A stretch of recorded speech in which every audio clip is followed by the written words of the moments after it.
energy, you need an intelligent, so to speak, system, some kind of a biochemical, orderly system that can harness the energy and do something with it. Okay? You shine sunlight on the roof of your car, it destroys the roof of your car. You shine sunlight on the narcissus plant, and it grows. Okay, so the question is, where does the order come from in that plant? Answer, DNA. Where did DNA come from? Evolution. Where did evolution come from, in my opinion? God.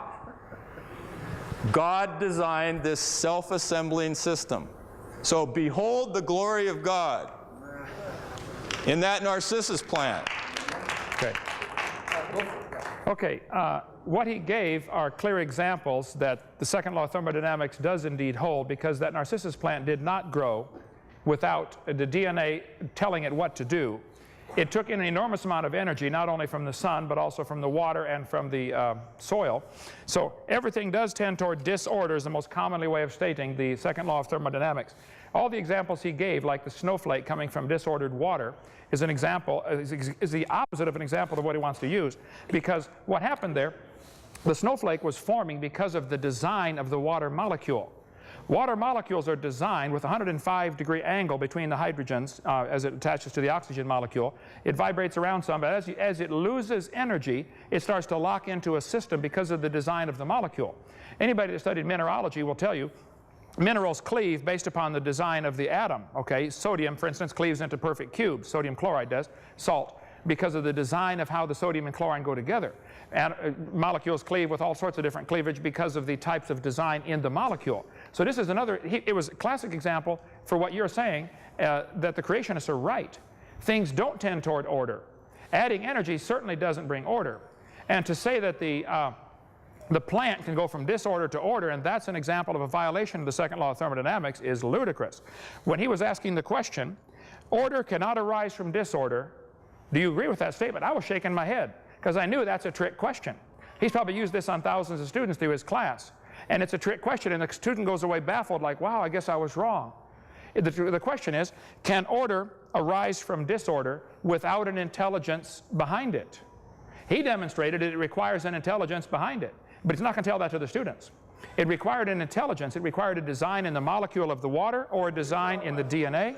I do tell my students that. Okay, but it's deceitful to say that the second law of thermodynamics, that evolution violates it. It doesn't violate it. Evolution does violate it, because they want to get all this stuff to evolve without the designer. That's what it boils down to. Now, adding energy does not help, okay? The universe is a closed system by definition, and adding energy is purely destructive unless there's a mechanism to use the energy. I point out the Japanese added energy to Pearl Harbor. They didn't organize a thing. We added energy to Hiroshima and Nagasaki. Didn't organize anything over there either.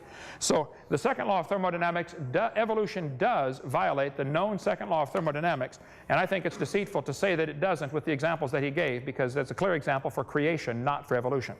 Tell us, please, what is your okay, I teach general biology at Antelope Valley College, all right? It's a public school. Right. Supported by taxpayer funds. Correct. And I'm asking, this is not a rhetorical question now. I'm truly asking you because I'm interested in your answer. What do you think I should do, given the fact that I can't stand up and sing the doxology, okay, even though a lot of my students are Christians, right? What do you think I should teach scientifically about how living things got here? Okay. You mentioned fossils are rare. That is not correct. Fossils are abundant. There are trillions of fossils. Transitional fossils are rare. I think they're totally non-existent. There are many major evolutionists like Stephen Gould and Niles Eldredge who would disagree with you. They would say there are no transitional forms. That proves evolution happened quickly. So the problem is not that fossils are rare. The problem is that fossils that support your theory are rare. Okay? Then you also mentioned give us time. Okay? It's been 140 years. What you're saying is we don't have the evidence yet. I think most people would agree with that. There isn't the evidence. There are giant gaps in the record. So until you get the proof, stop teaching it like science. It's not science. Now, you should tell. Now, I'm answering your question. Okay, you're telling me what I shouldn't teach. I'll tell you what you should. What I should teach. You should teach the kids, we observe animals producing the same kind of animals. We don't know how they got to this planet. But I'm telling you, the textbooks at Antelope Valley College do not teach evolution as a theory. They teach evolution as a fact. They do, that's true. And it shouldn't be done that way. Stop doing that. So teach kids, dogs produce dogs. Teach the kids, if you teach biology, teach all the muscles, the bones, the nerves, that we're amazingly designed. Stop telling them this is adapted to their environment. Start telling them it's probably designed for their environment. If the kid says, who's the designer? Say, I don't know. We're not here to talk about that. I don't know if it's Allah or Buddha or Jehovah or a mysterious process we don't know yet. All I know is it looks like it's designed. So are you saying that I can't try to say anything at all about the origin of living things? I mean, one of science's greatest quests, whether it be astronomy, where did stars and galaxies come from, geology, one of science's greatest quests is to explain the origins of things. That's a fascinating question. Right. This stuff's here. How did it get here? You'd have to have concrete in your brain to not wonder that. Okay, and that's so. One of the greatest goals of science is to explain the origins of things. So what do I say positively about origins? I would say that would raise several major questions. I don't think science can handle the subject of origins. It's not part of science. We observe dogs producing dogs. How the original dog get here is outside the realm of science. Don't discuss it. No matter what you say about origins, either side is going to upset somebody. If you talk the creation view, you're going to upset the evolutionists. If you talk the evolution view, you're going to upset the creationists. The subject cannot be discussed in a taxpayer-funded school without alienating somebody. It's unnecessary to biology. You could teach all about the anatomy of frogs and hamsters and humans and whales without ever getting into origins. Why waste time on it? There's so much to learn. If we want students to be good doctors someday, they need to learn the biology. The origins has nothing to do with it. There isn't a doctor on this planet that does surgery on people that his study of origins has anything to do with his surgery on these people. It has nothing to do with it. Okay?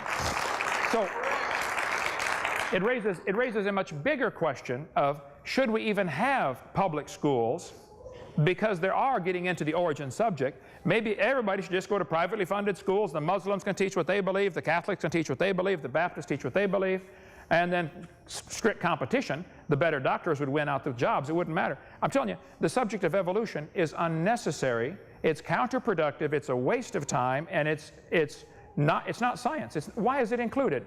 I think you should simply, kids, I'm going to teach you biology. You probably know an enormous amount of biology about the nervous system, about the circulatory system, the lymphatic system, all the systems of the body.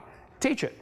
Leave the origins out of it. Contrary to what some of my students say, about 85% of what I teach in my general biology course is not evolution. Good. I get accused all the time, oh, Dr. Rainbow, that's all he ever teaches is evolution.